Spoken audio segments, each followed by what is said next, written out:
Question évidemment d'un des fans des réseaux sociaux sur Proximus Sport qui nous demande quel est ton plus beau but avec les Diables Rouges? Est-ce celui-là? Ouais, j'en ai pas marqué. J'en ai pas marqué énormément avec les Diables Rouges, mais c'est vrai que sur les derniers matchs, bah ouais, j'arrive à me créer des occasions et à être décisif. Mais celui-là, c'est vrai que c'est le plus beau, hein. C'est le plus beau dans un match très important qui donne aussi la victoire. Donc, ouais, c'est le plus beau celui-là. Bonjour Torgan, tu as déjà beaucoup parlé d'Eden, mais par contre, est-ce que vous avez beaucoup parlé entre vous depuis sa blessure? Qu'est-ce qu'il en dit, lui? Est-ce qu'il explique un peu ses sensations?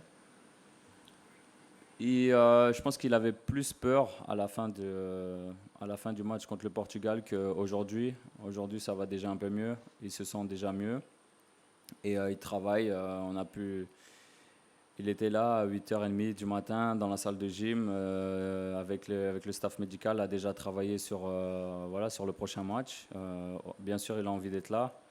Il a envie de continuer d'aider l'équipe, d'être performant, voilà, d'être décisif aussi. Donc, il est bien et il travaille beaucoup, en tout cas, pour revenir. Et ça, c'est important. Le match contre l'Italie, c'était un match qui, dans les tableaux, était prévisible si les deux équipes étaient premières, un peu comme la Belgique et le Brésil à la Coupe du Monde aussi. Donc, c'était un match sur lequel Roberto Martinez a probablement déjà travaillé en amont du tournoi. Est-ce que vous avez déjà travaillé justement l'aspect tactique? Est-ce que tu as l'impression que c'est un peu le même genre de match que vous allez devoir livrer que vous avez livré face au Brésil? Non, pour l'instant, on n'a pas encore travaillé tactiquement. On a surtout fait de la récupération. On a fait du vélo hier. Aujourd'hui, je pense que ça sera encore un travail en salle pour ceux qui ont joué le match, parce que c'est important de bien récupérer. On n'a pas beaucoup de temps entre les deux matchs. Et je pense que demain, ça sera plus tactique, oui. Mais c'est vrai que le coach, à mon avis, a déjà bien analysé l'Italie avec le staff, parce que c'est quelqu'un qui est fort aussi tactiquement. Donc, il nous dira ça aujourd'hui ou demain, à mon avis, plus demain. Alors, une dernière petite question sur les huitièmes de finale en général.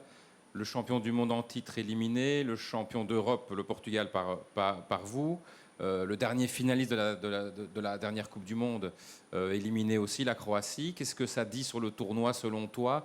Ça a l'air un peu fou. Comment tu analyses tout ça? Ben, ça prouve que dans le football, il n'y a rien qui est prévisible. Et, on a pu le voir aussi hier dans les matchs où je pense qu'à 3-1, la France, tout le monde pensait que ça allait être impossible pour la Suisse. Après avoir raté le penalty, tout le monde pensait c'est fini maintenant, ils vont perdre. Mais ça se joue jusqu'à la dernière minute. Il faut rien lâcher. C'est un euro très compliqué, comme un peu tous les euros auparavant. Mais non, c'est vrai que les favoris, il y en a quelques-uns qui sont partis, mais il en reste d'autres. Et j'espère que ça va continuer comme ça, qu'on aura du spectacle jusqu'à la fin. Ça serait cool. Merci.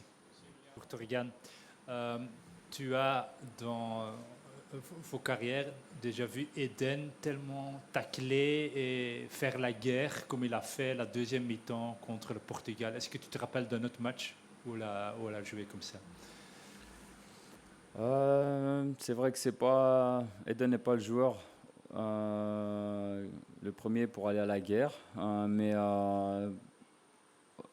en quart de finale contre le Brésil, je l'ai vu aussi se battre aussi un peu sur tous les ballons, surtout garder le ballon pour l'équipe, obtenir des fautes, gagner du temps aussi pour l'équipe. Mais je pense que vraiment qu'il a fait un gros match contre le Portugal. C'est dommage qu'il a ressenti une petite gêne en fin de partie, mais il a fait énormément de bien à l'équipe, à garder le ballon, à se retourner, à provoquer les autres défenseurs. Et c'est pour ça que tout le monde espère qu'il sera là vendredi.